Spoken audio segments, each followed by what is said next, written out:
Greetings folks, I'm Guy Allen from Unique Cars magazine. With me of course is Higgo.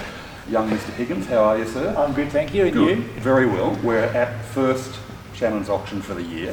2021. We're in sunny Melbourne, and it is sunny today weirdly enough. Of course it's split over Melbourne and Sydney. Yes. It's unbelievable variety. We keep saying this, but there is an unbelievable variety of cars. They actually curate these auctions, which makes them different. Yes. So they know something about the cars that are brought in. They do actually come up with a mixture that suits pretty much any taste, I got to say. And budget. And budget, yes, and we'll get to that. Yes. There's a couple of little surprises in there. We typically, with these auctions, pick something each that we would actually throw money at. And we're both a little staggered at what we've ended up choosing. To say the least, yeah. Okay. Now, Sydney, some of the highlights.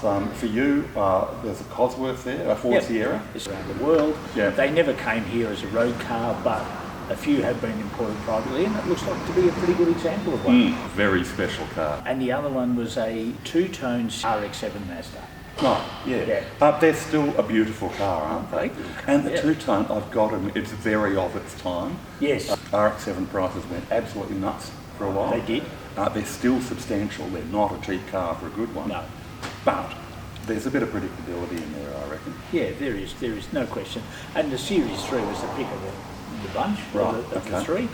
Melbourne showroom. They've carefully laid out the showroom in a way that there's logical little groups of cars. Very much so. Like there's two EHs here. There is a Camaro right beside a Mustang. There's a bunch of American muscle cars together. If you're a Benz coupe buyer, then you have a really interesting choice of coupes down there. Amazing choice. Confess to a weakness for the 79 HZ Statesman with a serious case of green. Oh yes. It's green everywhere, but it is beautifully kept. Like it's not quite showroom, but it is in very good condition. We should really address the way local car prices have skyrocketed in the past 12 months. Because people have been talking about COVID tax. Yes. And one of the theories getting out there was because of JobKeeper and all these other things, and people pulling money out of super, they were throwing it at classic cars. Now, there may have been an element of that. But in fact, a much bigger factor in all of this, it's several, but one of them is people aren't travelling. Australians, believe it or not, depending on whose numbers you believe, spend $60 billion a year on international travel. Yeah, exactly. Wow.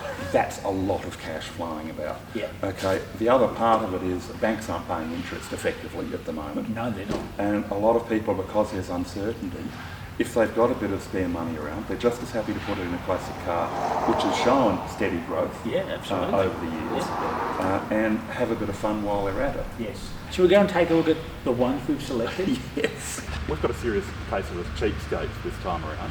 We'll often go, and you're the worst offender, by the way.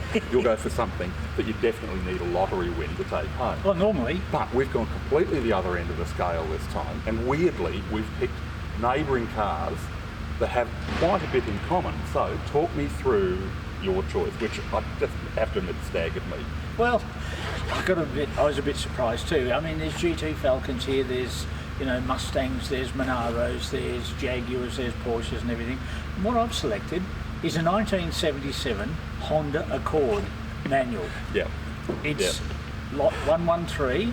It's a reserve. It's a no reserve. The estimate's between 5,000 and 8,000. What amazes me is it's not only in very, very good condition, one owner, 20,000 odd kilometres, and being a Honda, as reliable as a Swiss watch. A little 1.6 litre engine. I just had a bit of a flick through all the gears, as tight as a bloody bolts on a new bridge. It really, really is nice. And there's the other thing, it's a manual. Yes. Different factory, a bit further south from the Honda factory. Your choice is? Well, it's a 1960s Mazda 1500 SS. That's a rare car. It's a very rare car. It's incredibly rare. And it's like the Honda in that it's in beautiful shape. It's clearly been looked after. It's low miles. It's got about 45,000 miles, not kilometres.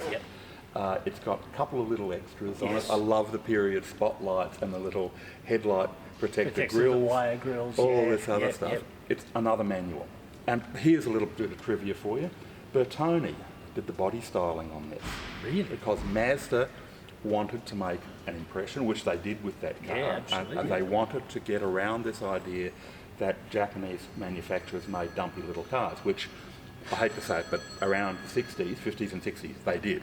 Yeah. So You weren't going to get an argument out of that, were you? no. So what do? Hire an Italian designer.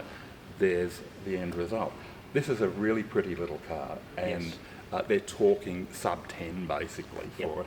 Now, if it goes over that, even if it went a little over 10, I reckon it would still be a really sweet buy. And there's some gold-plated classics in this auction as well, but there is stuff that Yeah. you don't have to have $1 million for, and still have a bit of fun with. Absolutely, and it's covering every decade, basically from the 30s all the way up to the 2010s and over, yeah. and for all budgets. Yeah. So Yeah, get online, bit of fun. leave the Mazda and Honda alone, please.